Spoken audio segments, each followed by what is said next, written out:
Hey everyone, welcome back to Conversations with Caregivers. I am Tosi with Criado. And if this is your first time here, I want to give you a little overview on what these conversations are. So, Criado is a women's wellness organization, and we work to transform the delivery and accessibility of health information for women and girls. And we do this through different programming and by talking to caregivers like our guests here. I can't wait to introduce them. And caregivers for us is really anybody who cares for a community. This can be doctors, this can be physicians, but also think doulas, yoga instructors, anyone that cares for their community. And I am happy today to have our guest, Dr. Adriana Cabañas. She focuses on the mind body connection and working with trauma informed yoga. Her work is dedicated to creating a safe space where each person can discover through movement what nourishes them physically, mentally, and spiritually. She considers herself passionate about the study of body awareness, fascia, neuroscience, and trauma. From this foundation, she offers a scientific and evidence based approach to using yoga tools as support for generating and strengthening the relaxation response, developing self regulation skills, and opening the door to recovery, regeneration, and well being. She's a creator of Flor de Loto, a yoga program for patients who have experienced breast cancer, as well as a training program for movement instructors and healthcare professionals. And she is the co director of Mexico in Trauma Informed Yoga Therapy. She has taught workshops in Mexico, the US, Chile, Colombia, and Ethiopia to students and teachers of yoga body awareness disciplines, as well as health and mental health professionals.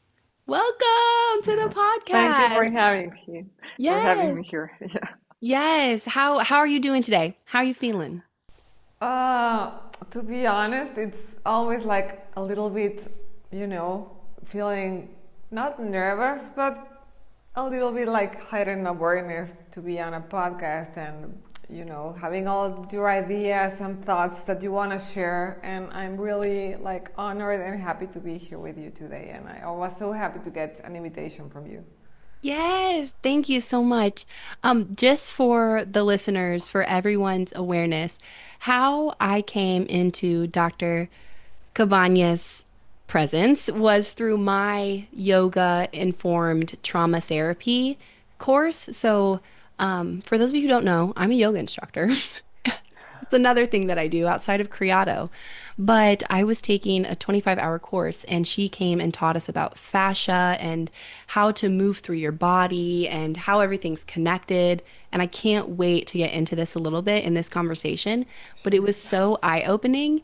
And one thing that I took from your training is it's one thing to like talk about it, but when you actually made us get up and do it, that's what was so cool is I felt a change in my body and a shift. And I was like, whoa, that's crazy. I'm curious about that because, as you say, it's one. I'm also going to ask you questions because I'm a Yeah. very curious person. So, as you say, like we met during that training. I'm always, well, not always, but I've been invited to teach about fascia, and it's this abstract thing, but getting up and moving our bodies and getting to feel something, that's always like a really interesting place to be, because it's not just what we're teaching about, but what people are feeling while we're teaching or sharing or caring for them. And I'm very curious about, as I mean, you're sharing that you felt something because it was an embodied knowledge at that time, but like it moved you so much that you reached out to me, like, and it was the same day that we had the class, and it was like, oh wow, or a day afterwards, where it's like, wow, like she was really inspired, and I felt like really honored about that. So I wanna hear more about what happened in you that you were like, I need to reach out. Yeah. So, you know what it was? I feel like, well, specifically in my world, I'll speak to my experience. Sure, sure. So I'm in Atlanta, Georgia, and that's where Criado's based. And I'm currently getting my master's in public health at Emory, so I'm in the public Okay. health world. And in Atlanta, everyone is very business savvy, right? Like everyone's starting businesses and going from Sure. left to right to center. They're like, but everyone keeps up a certain persona. And likewise, in Emory, where I'm getting my certificate or my degree, everyone is so serious and so like they try to present themselves like they're very knowledgeable people, but everyone tries to present themselves in a way that's very like a suit jacket tight. And Sure. what I think moved me about you first off is all that you've done and all that you are is so amazing. But you made us get up and Okay. dance to music. And that Okay. to me, it like broke the third wall of like, this is a human and this we're having a human to human experience Sure. versus like superiority or hierarchy or anything like that. And then physically what I felt. So I think that's why I was like, I really like this human first. And Perfect. then when we were doing your like we were just getting up and like just shaking out Sure. all the different sides. I I don't know what I was thinking about that day, but I must have been tightly wound in my mind and in my body. And I just remember sitting down after we did that activity and my shoulders had lowered. My like I felt more present like to do the session with you. Everything Okay. just felt more centered. So like I think that's what it was for me. Yeah. Awesome. Yeah. I connect with you in that aspect that I should tell the listeners that I'm from Mexico and I live in a city called Monterrey. It's at the northeast part of Mexico and it's also an industrial city. So everyone is also like very businessy and very, yeah, very workaholic environment. So it's kind of, you know, this play in which there's some aspect like people get to very serious and very tight in their bodies and then it's like let's just shake it off. We cannot be Yes. this like we are all stuck in our minds and our bodies are not having that. So I find it really interesting to, you know, as you say, like to break the third wall and to feel that human connection, even though we're in different places and like we're making each other feel something, and that's what it's all about. Like we need to sense that, to have that sense of humanity. Yeah. Yes, 1000%. Okay, I know you talked about a little bit about who you are and where you're from, but can you tell me and our listeners Sure. how you got here? How is this what you knew you were gonna do as a kid? How did you get here? Great question. I have no idea. As a kid, uh, I wanted to do 1,000 things, you know, like everything's possible. I was a do you want the short answer or the long answer that will take like 5 episodes? No, I'm just kidding. Right? There's a story. There's We want to know. We want to know who you are, Yeah, more I importantly. know Yeah. because it's like you don't like just wake up one day and say I'm going to be a trauma informed yoga teacher who's going to go around the world and then it's going to talk about trauma because she knows everything. It didn't happen like that, but you know, it's like this like the movie Slumdog Millionaire, that everything starts happening and then he connects everything.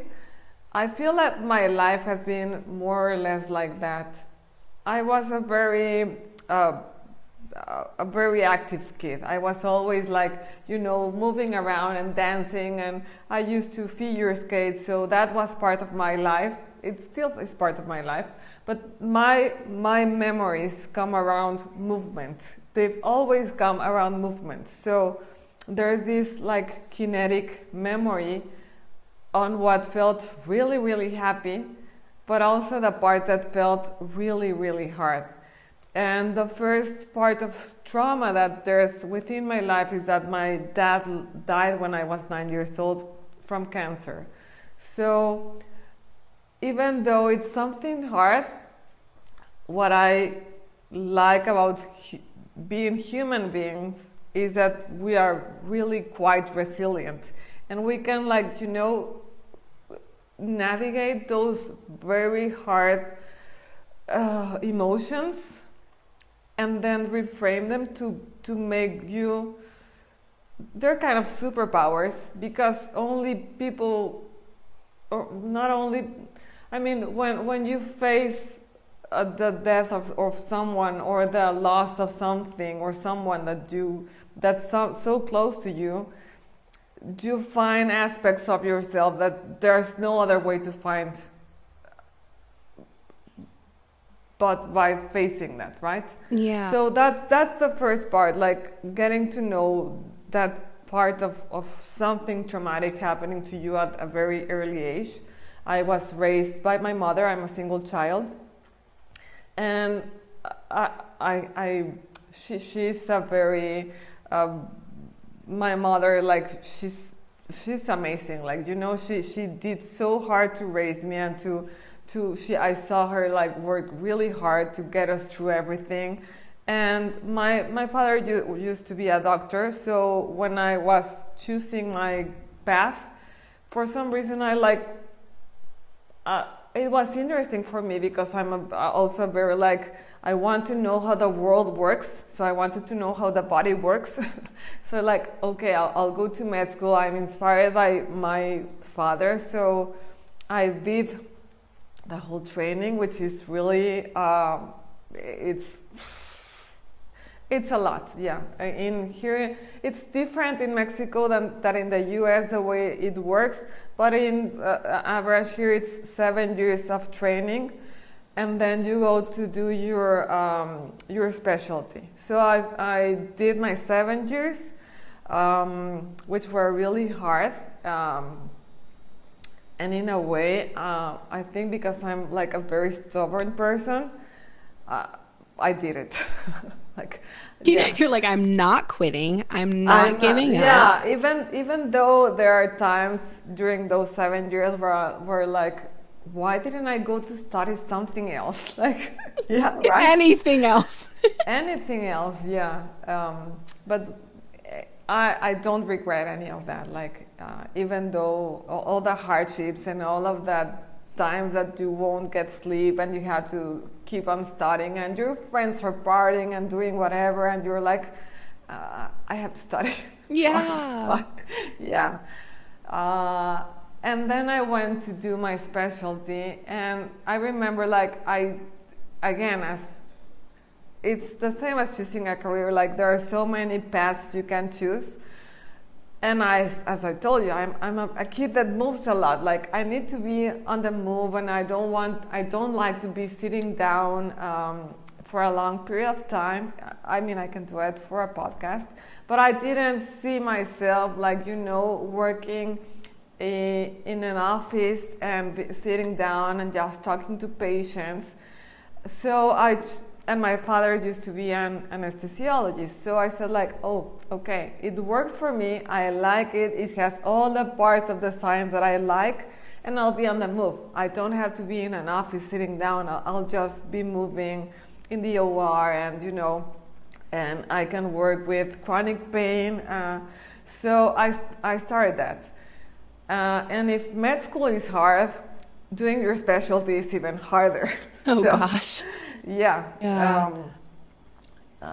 Yeah, you're required to do a lot more work. The treatment can be kind of harsh, and it's sadly, it's still being a woman in a much. I mean, and there's a lot of medical doctors here in Mexico, of women doctors. But still, the environment it's very manly. So you have to, like, harshen yourself up. Yeah. And there was a point during that training where I said, like, I'm not sure if I'm liking the person who I'm becoming. And I'm not sure if when I'm 60 years old and I look back, I think there's something else that I want to explore. I have not done yoga. Like, I mean, I went to a two or three classes with a friend, but it was not something like, oh yeah, I'm going to dedicate myself to yoga. That hadn't crossed my path. Like, I'm a doctor and I'm going to do my training and this is what I'm going to do. And it was all like, you know, like very clearly paved for me, because that had been my dad's work and I was following the steps.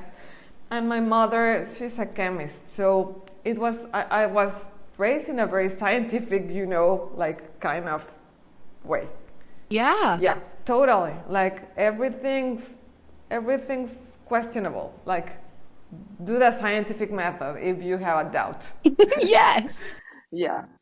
I love that. That we don't do woo-woo here, even though, there was religion, but not like very clearly followed. So, like, yeah, there's something bigger, and we trust that there's something bigger, but we're gonna ask him questions or her, whatever. That's how Yeah, I operate. I ask so many questions. sure. Yeah. So I decided, and I had a very bad burnout. So there was a point where I was like, you know, confronted with this thing that I like. Do I want to continue here? Do I see myself here? Or will I give myself permission to break free from this and try something else? I didn't know what I was going to do. Obviously, my boss at the time, she's like, "Are you crazy?" Yeah. And Like if you work I so hard to be here. exactly, and it's really hard to get into a good program, because there's a lot of competition, and it's really like it's an honor to be accepted. I was at a private hospital. It was a very good program, and I felt like also like, I'm sorry, but I don't want to be 60 and wonder what if I did something else. And she finally understood it. My teachers at the time were like, "You worked so hard for this.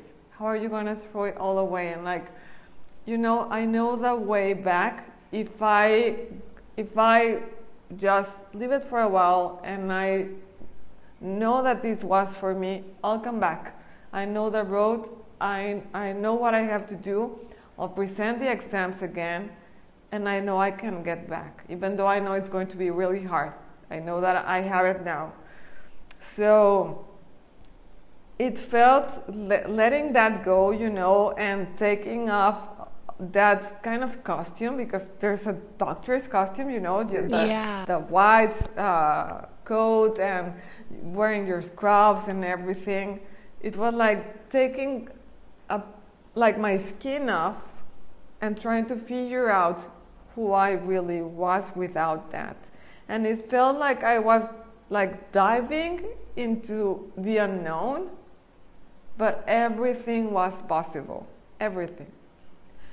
And I went to a yoga class because my mom was like, you know, I think you're kind of depressed. And I was really depressed. Wow. I was receiving like, I was in therapy and I was receiving support, but it's like, probably this will help you. And I was like, Mom, I used to be a figure skater. I used to jump. I come from this high adrenaline thing. I think I should go into box. I'm not sure if chanting Om during a class, I don't think that will help me. And like my mom, she's like, as I told you, she's really wise. I'm like, just give it a try. Come with me. And of course, the first class, and I was lucky that her teacher was like really also like very scientific and very like methodical in her Yeah. class. And there was no like too much woo-woo in those classes, which I don't mind at all. But probably for a first approach, it would kind of set me off. Yeah. And as I was moving, I remember like just tears coming out of my eyes, and I was very stiff.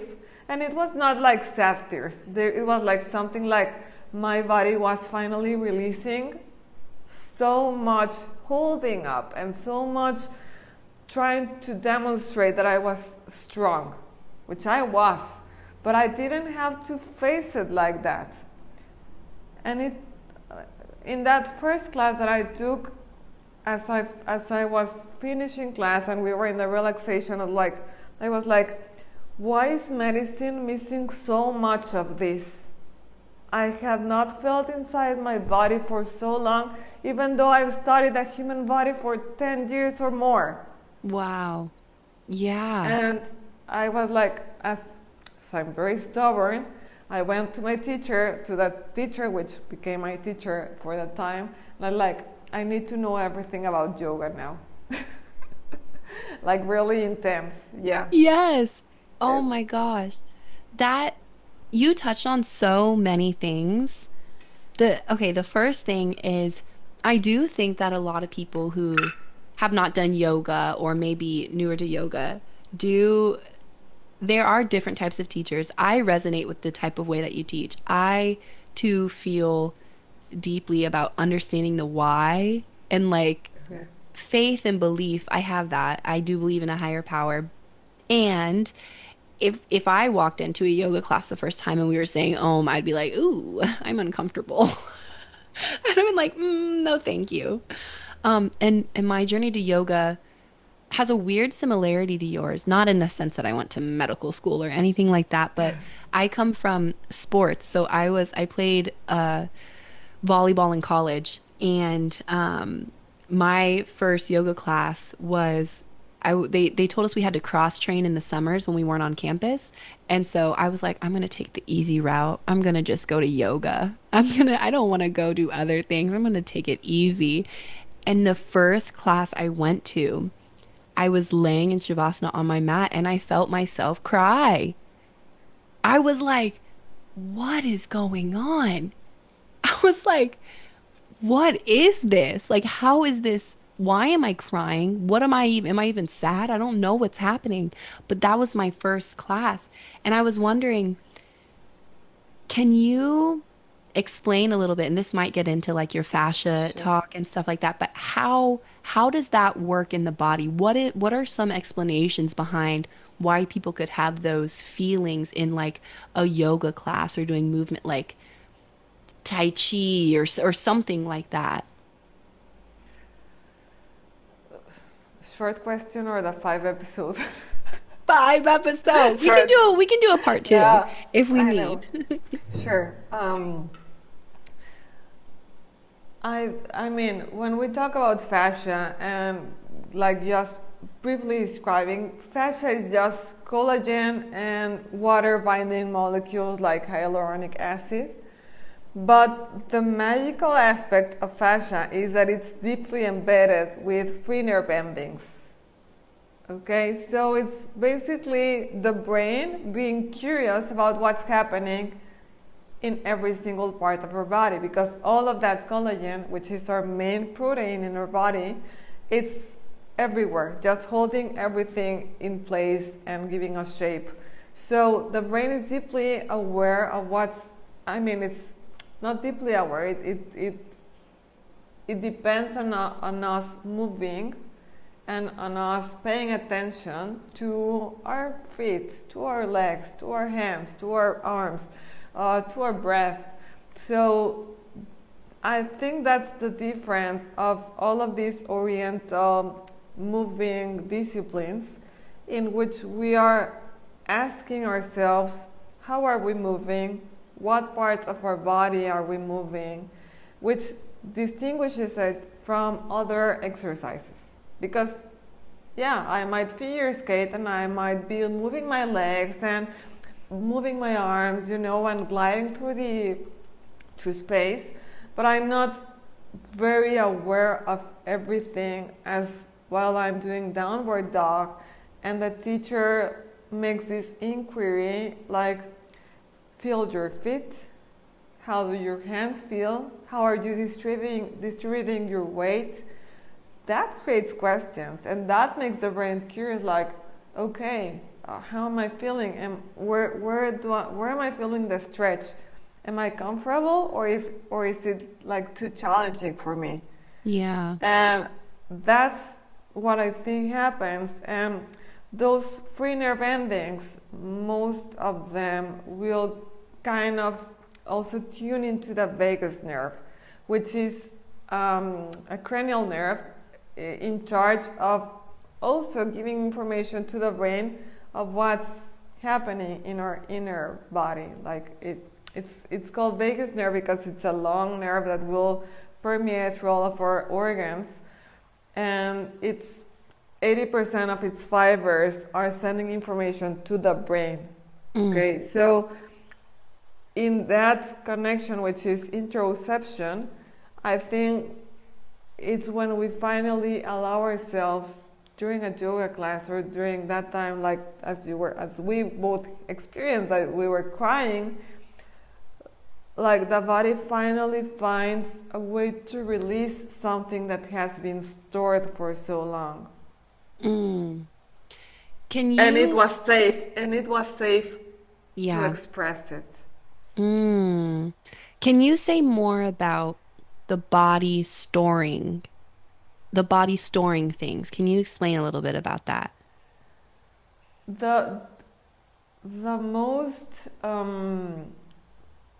like simple way that I've come to understand this, and it was from a book which I don't remember neither the name or the author because it's an old book, is that when we are kids, when we are really young, the only way for us to make sense of what's happening and to feel some sort of control is to contract our bodies.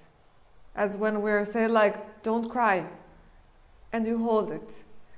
So I feel like that's our main way, like the main way we learn to feel in control of big emotions, and it will keep manifesting through the rest of our lives. So it's not like just woo woo, but we will hold tension in our shoulders when we are faced with probably something from work, or when we are over flowed with something happening in life, and we start tensing different body parts, which some can be like really like very repetitive through every person, like the shoulders, the jaw, the belly, the buttocks.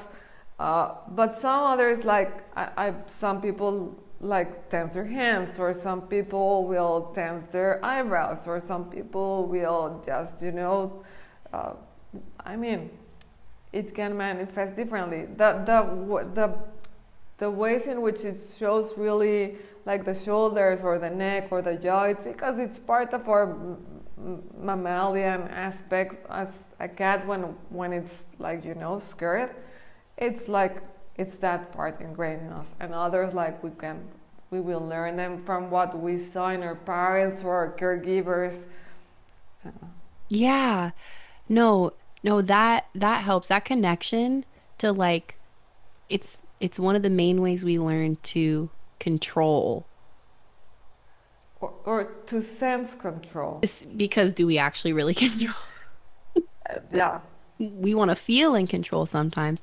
That's sure. so interesting. And so, okay, let me get back. I told you we may stray off. We may go Yeah, yeah. anywhere.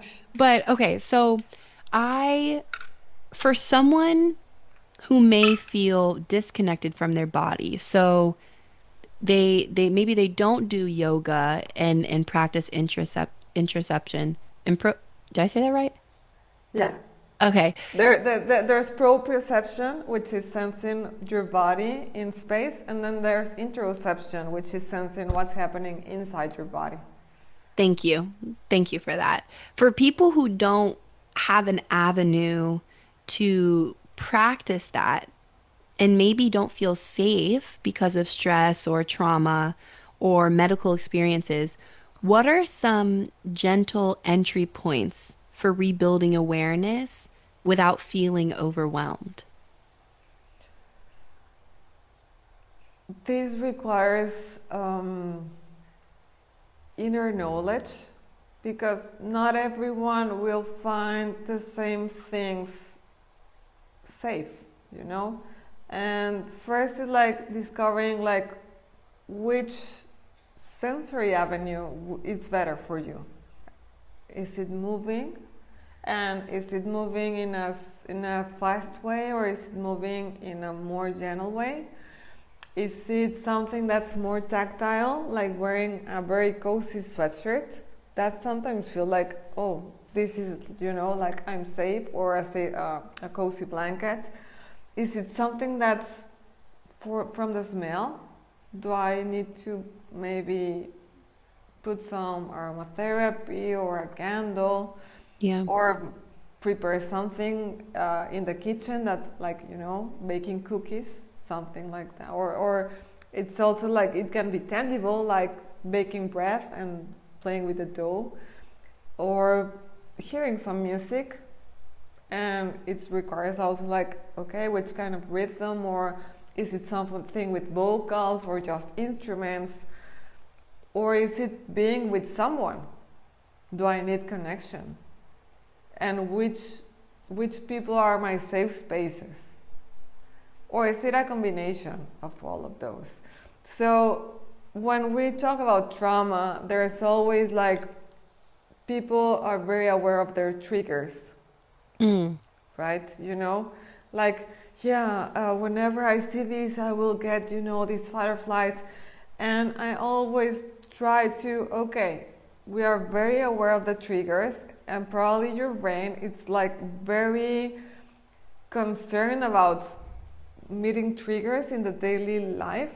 But and it's like a game I play with my clients and with my patients, like, let's be like a detective of what brings us to safety, which might be called glimmers, or you know, things that bring you this inner sense of connection.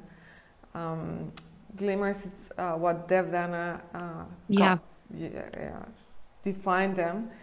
And it's like, okay, we know our triggers, but can we actually name the glimmers? And it can be a person, it can be a song, it can be your pet, it can Yeah. be something that you move to, or the sensation when you're dancing, or for me, for example, as someone who loves skating, the sensation of gliding, it's actually like, that's it for me, like, it's freedom.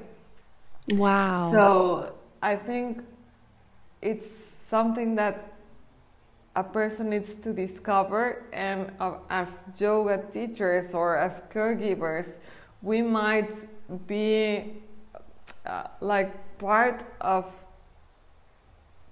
like, you know, giving the space for someone to find those, because sometimes the choices are like, oh, it's too much.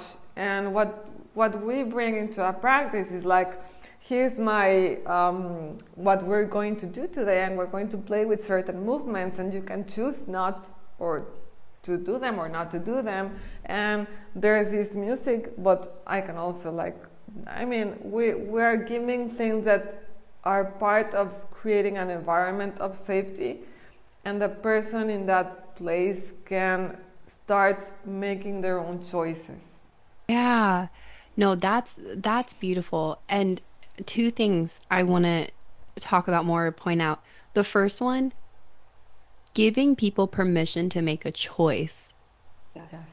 I think that's one of my favorite things about yoga is I didn't realize before doing yoga how much I actually didn't feel like I had a choice in like the path I was going in my life, my schooling, like certain events I had to be to. I was an athlete, so I was always being told where to go, what to do, Sure. and I didn't have a choice.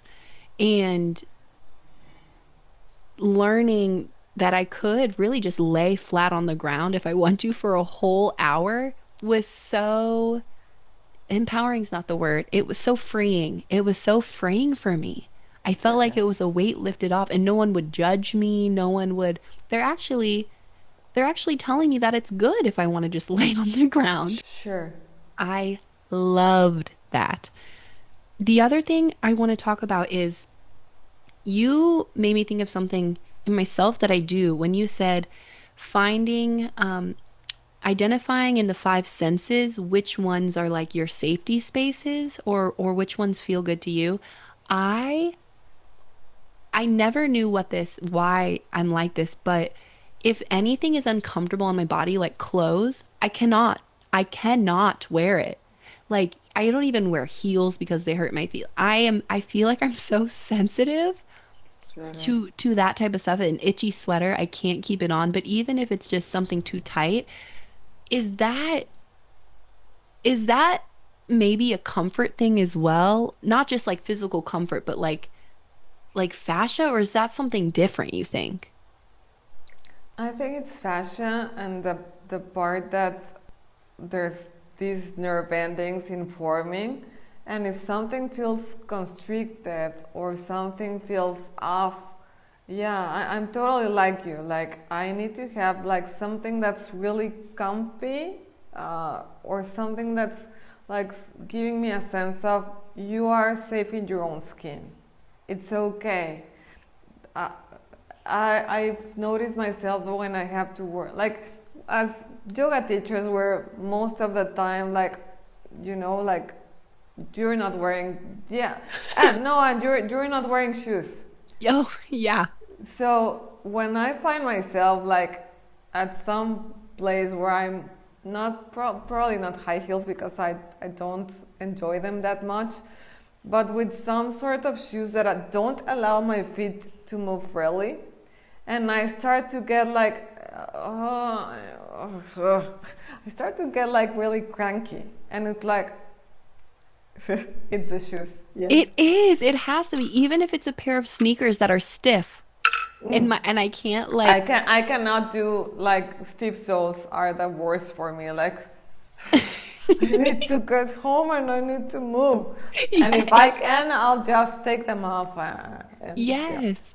Oh my goodness. Okay. I'm barefoot. Like I'm just wearing some comfy socks, and I'm not wearing shoes right now because I know that I need to be comfortable. Yeah, Me too. yeah. Me too. Okay, so now I want to talk a little bit about I think fun fact, you're our first Combos with Caregivers that's not based in the US. So Oh, that's really, really fun and super yeah. cool. We're so international. Yes. And really quickly, I have a little story, a little connection to Monterey. So Oh, really?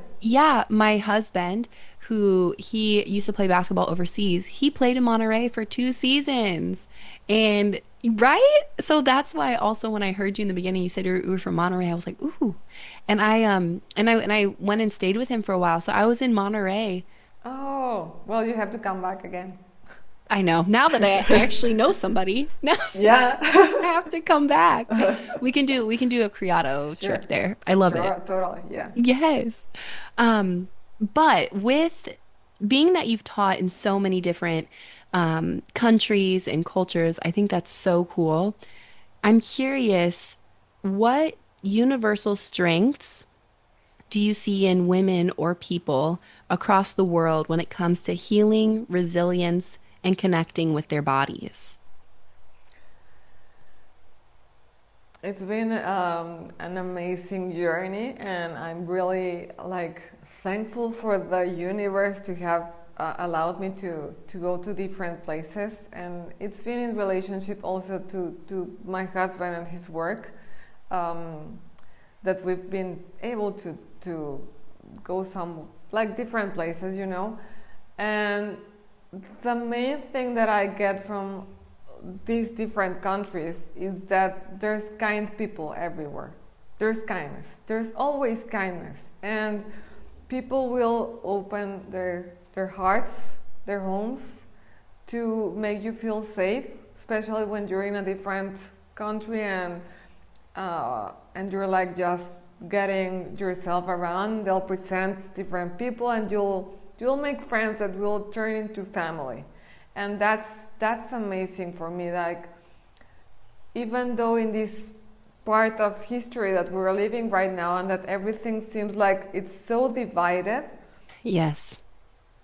there's kindness. There's always kindness, but kindness does not make the headlines. So Yes.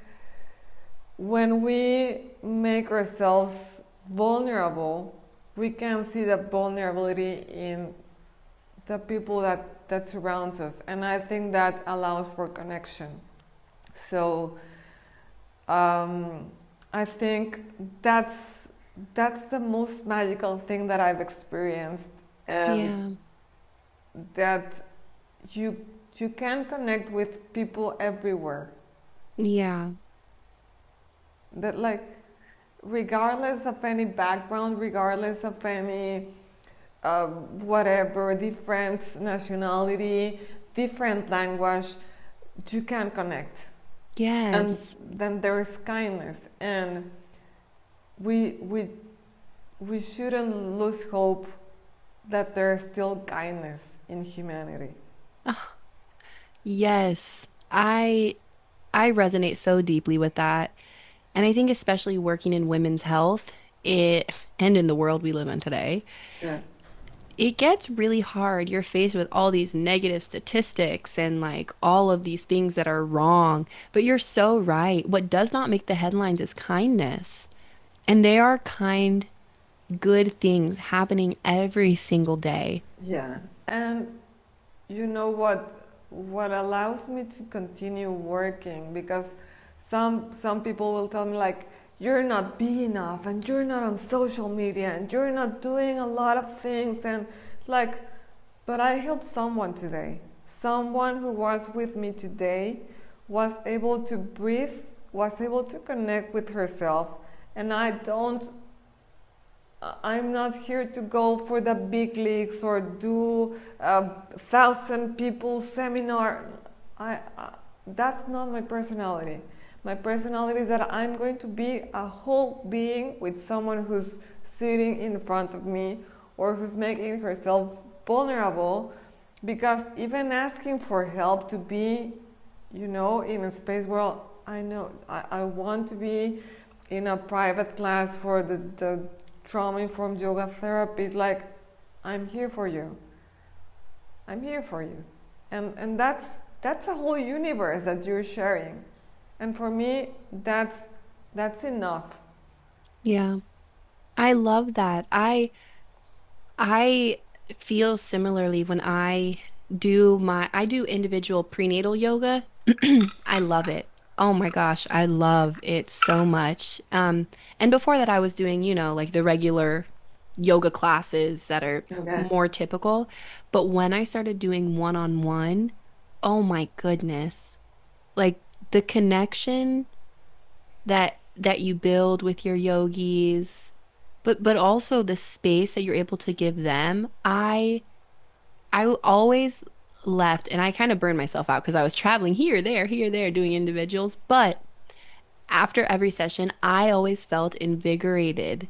And that's how I knew and I know that once I get past this busy life, this busy time in my life, I want to go back to teaching individual because I think it's so magical. Like, you're right, it is a whole universe you're creating. A whole universe. And there's no social media, no pictures, no nothing, because that's something that's purely yours. Yes. And that's something that sometimes is hard to talk about. Like, it's hard to talk about what it is that is, if that makes sense. Sure, Because sure, yeah. because it's so personal and it's more of like in here than like out here. It's so wild, but I love that you said that. Um, okay, I have a couple more questions. Sure. Well, we're gonna have like episode 2, 3, and 4 probably. I know. I know. I love But it. I'll be glad to join in. Yay! Okay. Okay, good. You teach yoga as a tool for self-regulation. What is one practice or invitation you often share that helps people feel grounded and back in their bodies within minutes, if that's possible? I think my go-to movement is what we did during that class, the bouncing. Yeah. I find bouncing like it's really convenient. It's easy to do. It's Yeah. simple enough. And it brings joy in just a minute. Like people start laughing. I can be in the most business, serious, medical, like I am a doctor. I will not laugh. Yeah. And as they're bouncing, I'm like, we're bouncing. Have you seen? She has bouncing. Who's this crazy person? And yeah, like Yeah. you cannot be serious when you're bouncing. It's like saying bubble with an angry voice. Like you cannot say bubble and not laugh. Yeah. You're right. No, you're right. And for everyone who didn't know what we did, basically what she had us do was stand up and just like bounce our heels off the ground, just to like Yeah, start that's like it. bouncing Yeah. our bodies. And that's it. But it really is like you can't, And if you, you have like these Pilates ball or yoga balls, like just sitting down there and bouncing, it's like for some reason, like it's not still explained why, yeah. but apparently like the brain is like if we're bouncing, everything's okay. So You know, maybe, maybe it's some sort of connection of like when we're babies, how we're I always think, I balanced. mean, yeah, I think it's with that, and like toddlers when they're like learning to walk and to like, they will do this. They do. They Yeah, like they're dancing and they're like kind of bouncing and like, oh, and it seems really funny and you'll bounce with them and they're like, then you both are laughing. So I think it's something like, I'm not sure. It's really Yeah. awesome. So that's like, it's something that will like, release that energy off if you're feeling like very tense or anxious. And if you're feeling down, it also like it will stimulate you. So Yeah. it works both ways. Let me just connect here because the batteries. Yeah. So basically, everyone needs to bounce. I find it really helpful. Everyone needs to bounce. Okay. Two more questions. One, I know you talked about when you are working individually with people, you said it is such a vulnerable thing to do to ask for help. Can you tell me, can you tell me why you think that that's a vulnerable thing? I agree, but I'm curious as to why. I feel that especially for women in this time and those of us who grew in the 80s or 90s, like and I will talk most about women because it's the larger population that I work with. I also work with men, but I feel that we were taught that we could do anything, and I still believe that we can do any, like if we set our minds to something, we can do it. But we were kind of told that we were able to do that by ourselves and alone. Mm, And that paradigm is being shaken right now. Like we are stronger if we're part of a community, and we can do bigger things if we are together. yeah. So I think for women of some generation, like asking for help, it's quite a vulnerable place, I learned to ask for help, and I also discovered that for the people that or the person that you ask help, it's like also like they felt seen. So when someone asks for my help, I also I feel seen, and I'm really honored to be that person that you are placing your trust. Yeah. And sometimes it's not solving the problems for them because that's not what you're doing. It's just creating a place where not everything seems so big and they can find their own answers. Yes. Oh, that was beautifully said. Thank Yes. you. I think that's beautiful. And I agree. Asking for help is hard for me, but I think for me it has to do with safety and like feeling safe with the person I'm asking for help. Sure. I Which think, is another thing that, yeah, it coming to the sense in which you have your own people where you can, go and ask for what do you need. And sometimes like I just need to tell you what I'm feeling. yes, yes, the space and without Yeah. trying to fix it, Yeah. just letting me, just letting me say it. Without trying to fix it or invalidating what you're feeling. Yes, yes, yes. Because that's the other part, like where it gets like very lonely.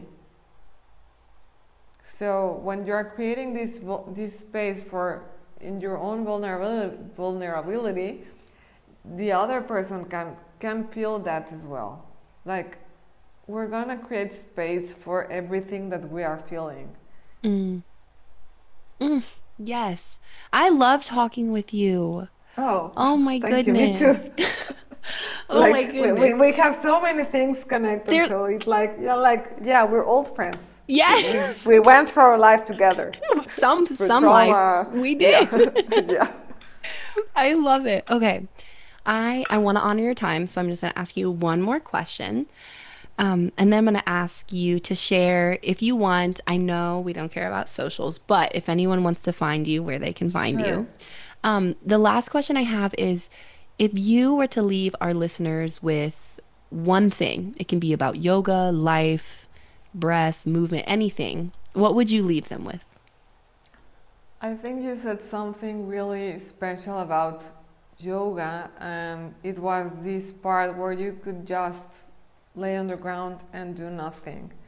And I think life asks for so many things from us right now that honoring our pauses, our rest time, it's really special, especially as women as well, because we're always caring for someone else, doing things for somebody else, and we're always like micromanaging things. Yeah. So having just a single moment to take a breath and pause ourselves and take a moment to sense our feelings or to tune into ourselves, take a 5-minute break, or just find a place where you can just stop. I think that because that allows us also to be more present. Yeah. And I think that um, that knowledge of stopping and allowing yourself to simply be, it's not valued enough. I came to this during a yoga training as well. Um, it was a yoga for cancer training, and I remember that they sent us back to where we were staying. Like, you're not going to do anything today. Like, we just want you to meditate and just like simply be yourself. And I was like, I have to study. I have so much material to check. Like, no, just sit down and allow yourself to simply be. And it was so like groundbreaking for me. I remember I cried the whole night because no one had ever told me that I could just be myself without doing. I was very deeply connected that I was what I did. Hmm. I think a lot of people, a Sure. lot of people feel I that. think we're built like that. Like, Yes, yes. And and realizing, and yeah, go ahead.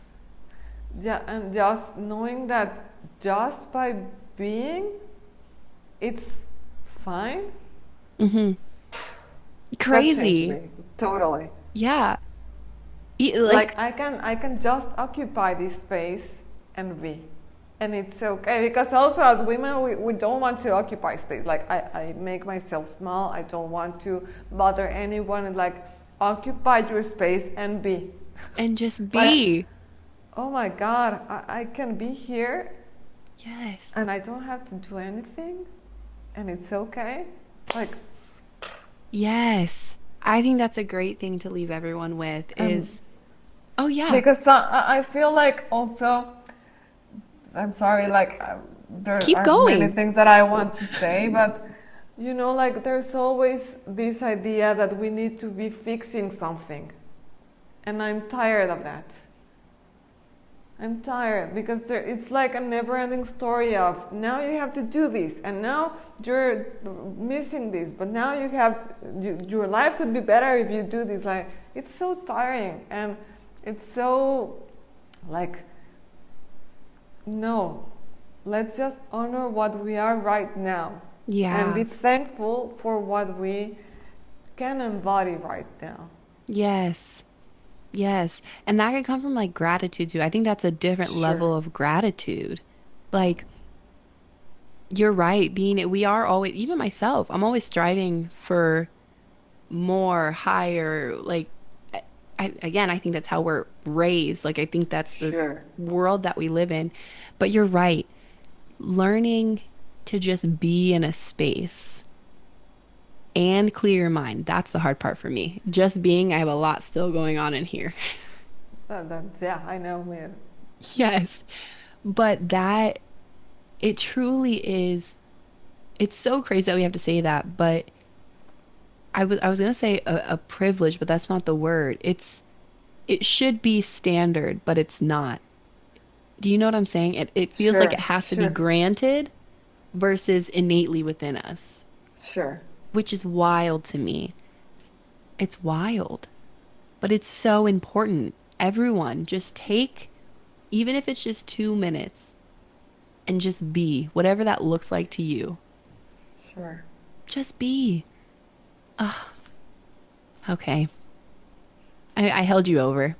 I guess I have to let you go now. This was so No, I fun. mean, yeah, the conversation leads to so many more things that we could talk about, and Yeah, it's been a great conversation. Like we want to keep talking, I but know. we also have to honor, like, no, I'm not sure we want to take a lot of time from people. We can maybe plan another, yeah. Let's Yeah, do a part two. I love sure. it. I love it. Okay. Yeah, because we're friends from our From, lifetime. Yeah, yeah, from from before. yeah, since kindergarten. Yeah. Yeah, obviously. Well, thank you so much. It Thank you was so much so for good to having me. talk It with was you. yeah, we had a Yeah, lot of fun. So I it was know. great. Thank you for making me feel like I'm a friend and there's a Yes, safe space and I can be totally myself. of Yeah, thank you. course. Of course. You're welcome. All right. We'll be in touch So soon.